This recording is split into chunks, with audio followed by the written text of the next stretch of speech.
Hello friends, welcome to MG classes by Vikas sir. जिसमें आज हम लोग पढ़ेंगे संघ की कार्यपालिका। ये हम लोगों का पार्ट 2 है, जिसमें उपराष्ट्रपति, प्रधानमंत्री और मंत्रिपरिषद से संबंधित वन लाइनर पढ़ेंगे। तो चलिए स्टार्ट करते हैं। और इस वीडियो का जो पीडीएफ है आप हमारे टेलीग्राम चैनल से डाउनलोड कर सकते हैं, जिसका नाम है एमजी क्लासेस विकास सर। तो चलिए स्टार्ट करते हैं। इसमें पहला क्वेश्चन पूछा गया है वन लाइनर में कि भारतीय संविधान में किस अनुच्छेद में भारत के उपराष्ट्रपति का उल्लेख है। तो अनुच्छेद 63 में भारत का राष्ट्रपति होगा, यह उल्लेख अनुच्छेद 63 में दिया गया है।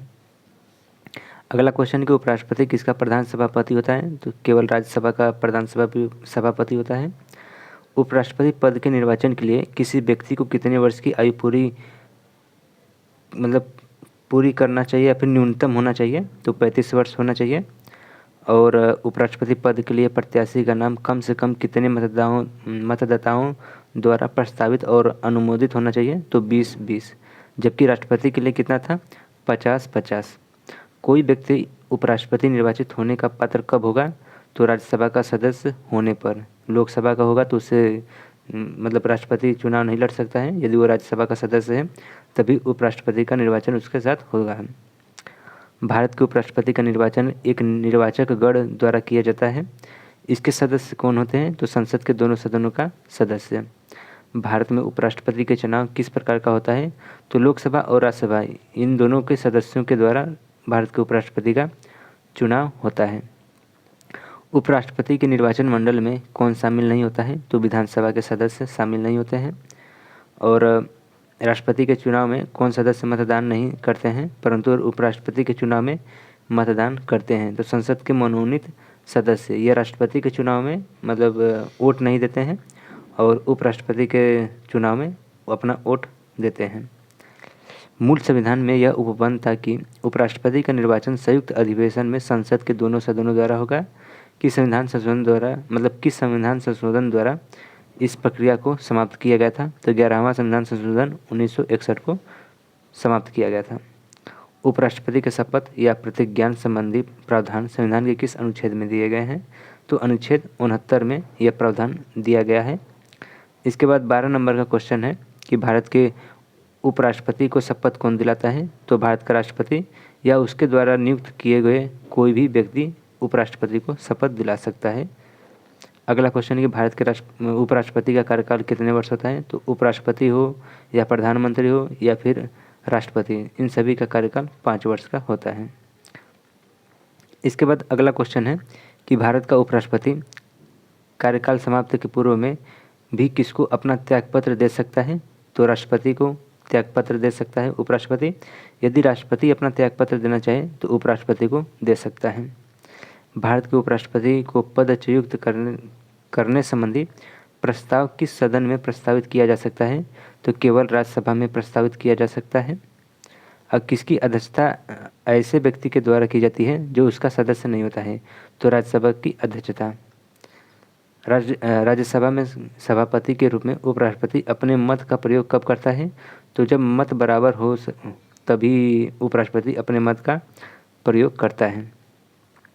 भारतीय संविधान का कौन सा अनुच्छेद उपराष्ट्रपति को राष्ट्रपति का अधिकार कार्य देता है। तो अनुच्छेद 65 ये उपराष्ट्रपति को राष्ट्रपति का अधिकार देता है। किसने 2 पूर्ण अवधियों के लिए भारत के उपराष्ट्रपति का पद संभाला था। तो डॉक्टर एस राधाकृष्णन ने और मोहम्मद हामिद अंसारी, ये 2 उपराष्ट्रपति थे जो राष्ट्रपति का पद संभाले थे। प्रधानमंत्री की नियुक्ति किसके द्वारा की जाती है। तो भारत के राष्ट्रपति के द्वारा प्रधानमंत्री की नियुक्ति की जाती है। संसदीय शासन में वास्तविक शक्ति किसके पास होती है। तो वास्तविक शक्ति प्रधानमंत्री के पास होता है। और प्रधानमंत्री की नियुक्ति संबंधी प्रावधान संविधान के किस अनुच्छेद में वर्णित है। तो अनुच्छेद 75 में वर्णित है। जबकि प्रधानमंत्री का कार्यकाल 5 वर्ष का होता है और भारत के प्रधानमंत्री के दायित्वों का उल्लेख संविधान के अनुच्छेद 78 में दिया गया है। अगला है 25 नंबर का क्वेश्चन कि भारत का प्रधानमंत्री किसका प्रधान होता है। तो केंद्रीय सरकार का प्रधान होता है प्रधानमंत्री। अब भारत का प्रधानमंत्री बनने के लिए न्यूनतम आयु 25 वर्ष होना चाहिए, जबकि लोकसभा का भी न्यूनतम आयु 25 वर्ष होता है। इसके बाद अगला क्वेश्चन है कि भारत में किसकी नियुक्ति के समय यह आवश्यक नहीं है कि वह संसद के दोनों सदनों में से एक का अवश्य रूप से सदस्य हो, परंतु उसे 6 माह के अंदर आवश्यक रूप से दोनों में से एक सदन का सदस्य होना चाहिए, तो यह प्रधानमंत्री पर लागू होता है। भारत का प्रधानमंत्री किसके प्रति उत्तरदायित्व होता है? तो लोकसभा के प्रति उत्तरदायी होता है। इसके बाद अगला क्वेश्चन है कि भारत का प्रधानमंत्री किसका चयन करने में पूर्णतः स्वविवेक का प्रयोग करता है? तो अपने वित्त मंत्रिमंडल में जो सदस्य होता है उसका चयन करने के लिए वह पूर्णतः स्वविवेक का प्रयोग कर सकता है। भारत के किस प्रधानमंत्री की मृत्यु देश के बाहर हुई थी? तो लाल बहादुर शास्त्री का मृत्यु देश के बाहर हुई थी। वह व्यक्ति जो लोकसभा का सदस्य नहीं होते हुए भी भारत के प्रधानमंत्री बने थे, तो इंदिरा गांधी, मनमोहन सिंह और एच.डी. देवगौड़ा ये लोकसभा का सदस्य नहीं थे। देश के प्रथम महिला प्रधानमंत्री थी इंदिरा गांधी। और सर्वप्रथम लोकसभा में अविश्वास प्रस्ताव किस प्रधानमंत्री के विरुद्ध लाया गया था? तो जवाहरलाल नेहरू के विरुद्ध अविश्वास प्रस्ताव लाया गया था। भारत का कौन सा प्रधानमंत्री अपने कर्तव्यों के समय संसद के किसी भी सदन में मतलब उपस्थित नहीं हुआ था? जो चौधरी चरण सिंह थे, ये ऐसे प्रधानमंत्री थे जो संसद में कभी भी अपने पैर नहीं रखे थे। भारत के किन प्रधानमंत्री की मृत्यु उनके कार्यकाल के दौरान हुई थी? तो जवाहरलाल नेहरू, लाल बहादुर शास्त्री और इंदिरा गांधी, ये 3 ऐसे प्रधानमंत्री हैं जिनकी मृत्यु उनके कार्यकाल के दौरान हुई थी। भारत के किस प्रधानमंत्री के कार्यकाल के दौरान 9वीं अनुसूची को प्रथम संविधान संशोधन अधिनियम 1951 के द्वारा पुनः स्थापित किया गया था? तो जवाहरलाल नेहरू द्वारा। संविधान के किस अनुच्छेद में यह कहा गया था कि राष्ट्रपति को कोई सहायता और परामर्श देने के लिए एक मंत्रिपरिषद होगी जिसका प्रधान प्रधानमंत्री होगा? तो अनुच्छेद 74 के अंतर्गत। इसके बाद अगला क्वेश्चन है कि केंद्रीय मंत्री परिषद का अध्यक्ष कौन होता है? तो प्रधानमंत्री होता है केंद्रीय मंत्री परिषद का अध्यक्ष। भारतीय संविधान का कौन सा अनुच्छेद मंत्रिपरिषद की नियुक्ति तथा पदच्युत को भी विवेचित करता है? तो अनुच्छेद 75। 40 नंबर का क्वेश्चन है कि भारत में संघीय मंत्रिपरिषद के सदस्यों की कुल संख्या किससे अधिक नहीं हो सकती है? तो लोकसभा के सदस्यों की कुल संख्या का 15% से अधिक नहीं हो सकती है संघीय मंत्रिपरिषद में। कोई भी व्यक्ति संसद के किसी भी सदन का सदस्य हुए बिना केंद्र में कितनी अवधि तक मंत्री रह सकता है? तो टोटल 6 महीने तक मंत्री का अवधि तक 6 महीने तक अवधि तक रह सकता है।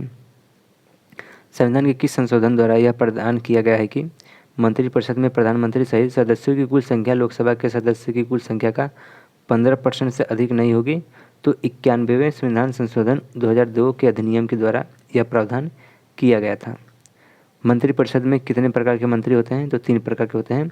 एक कैबिनेट मंत्री होता है, एक राज्य मंत्री होता है, एक उप मंत्री। प्रधानमंत्री, कैबिनेट मंत्री, राज्य मंत्री, उप मंत्री का सामूहिक नाम क्या है? तो इन सभी का सामूहिक नाम होता है मंत्री परिषद। संघीय मंत्रिमंडल का पुनर्गठन किसकी रिपोर्ट पर आधारित था? गोपाल स्वामी अयंगर की रिपोर्ट पर यह मंत्रिमंडल का पुनर्गठन हुआ था। मंत्रिपरिषद का कार्यकाल कब तक होता है? तो लोकसभा का विश्वास रहने तक इसका कार्यकाल होता है। संघीय मंत्रियों को उसके पद और गोपनीयता की शपथ कौन दिलाता है? राष्ट्रपति दिलाता है। इसके बाद अगला क्वेश्चन है कि मंत्रिपरिषद सामूहिक रूप से किसके प्रति उत्तरदायी होता है? तो लोकसभा के प्रति उत्तरदायित्व होता है। और भारतीय संविधान के किस अनुच्छेद के अनुसार मंत्रिपरिषद सामूहिक रूप से उत्तरदायी होता है? तो अनुच्छेद 75 के भाग 3 में यह सामूहिक रूप से बोल सकते हैं मंत्रिपरिषद के उत्तरदायी होते हैं। इसके बाद अगला क्वेश्चन है कि सदन के सदस्य संघीय सरकार में मंत्री बनने के लिए पात्रता रखते हैं? तो लोकसभा और राज्यसभा दोनों सदनों के सदस्य। अगला क्वेश्चन है 51 नंबर का कि संघीय मंत्री किसके प्रसाद पर्यंत पद धारण करते हैं?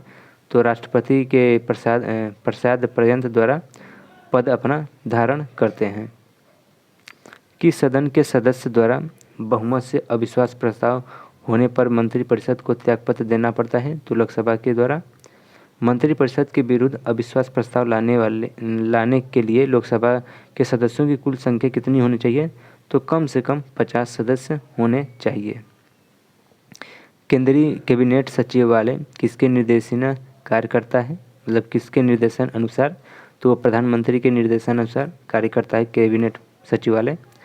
कैबिनेट समितियां किसके द्वारा समय की आवश्यकता एवं परिस्थिति की आवश्यकता को ध्यान में रखते हुए गठित की जाती है? तो प्रधानमंत्री के मतलब कि ध्यान में रखते हुए बोल सकते हैं, इसके द्वारा ध्यान में रखते हुए इसकी मतलब कि इस समिति का गठन होता है। अगला क्वेश्चन है 56 नंबर का कि राष्ट्रीय सुरक्षा समिति का प्रधान कौन होता है? तो प्रधानमंत्री होता है राष्ट्रीय सुरक्षा समिति का प्रधान। स्वतंत्र भारत में सर्वप्रथम संसदीय सचिव का पद किस वर्ष सृजित किया गया था? 1951 में महान्यायवादी द्वारा। और महान्यायवादी किसका सर्वोच्च विधि अधिकारी होता है? तो देश का सर्वोच्च विधि अधिकारी होता है महान्यायवादी। और इसकी जो महान्यायवादी है इसकी नियुक्ति राष्ट्रपति करता है। अब महान्यायवादी की नियुक्ति संविधान के किस अनुच्छेद के अंतर्गत राष्ट्रपति द्वारा की जाती है? तो अनुच्छेद 76 के अंतर्गत महान्यायवादी की नियुक्ति की जाती है राष्ट्रपति द्वारा। भारत के महान्यायवादी को किसके कार्रवाई और बहस से भाग लेने का अधिकार है? संसद के दोनों सदनों में बहस ले सकता है और भाग भी ले सकता है। भारत का महान्यायवादी कब तक अपना पद धारण करता है? तो राष्ट्रपति के प्रसाद पर्यंत तक वह अपने पद पर धारण रह सकता है। भारत का महान्यायवादी किसका विधि सलाहकार होता है? तो भारत सरकार का। अब भारत का सॉलिसिटर कौन होता है? तो एक न्यायिक सलाहकार। इसके बाद अगला क्वेश्चन है 65 नंबर का, जो कि हम लोगों का लास्ट क्वेश्चन है कि भारत सरकार का कौन सा अधिकार सदस्य न होते हुए भी भारतीय संसद की किसी भी कार्रवाई में भाग लेने का अधिकार रखता है?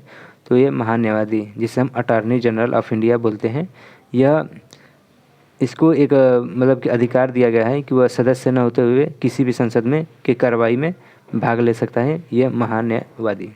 तो फ्रेंड्स आज के लिए बस इतना ही। इसका जो PDF है आप हमारे टेलीग्राम चैनल पर डाउनलोड कर सकते हैं, MG क्लास विकास सर। यहाँ से जाकर इस वीडियो का PDF आप फ्री में डाउनलोड कर सकते हैं। तो मिलते हैं नेक्स्ट वीडियो में नेक्स्ट टॉपिक के साथ और नेक्स्ट चैप्टर के साथ। तब तक के लिए वीडियो को लास्ट तक देखने के लिए आपका धन्यवाद।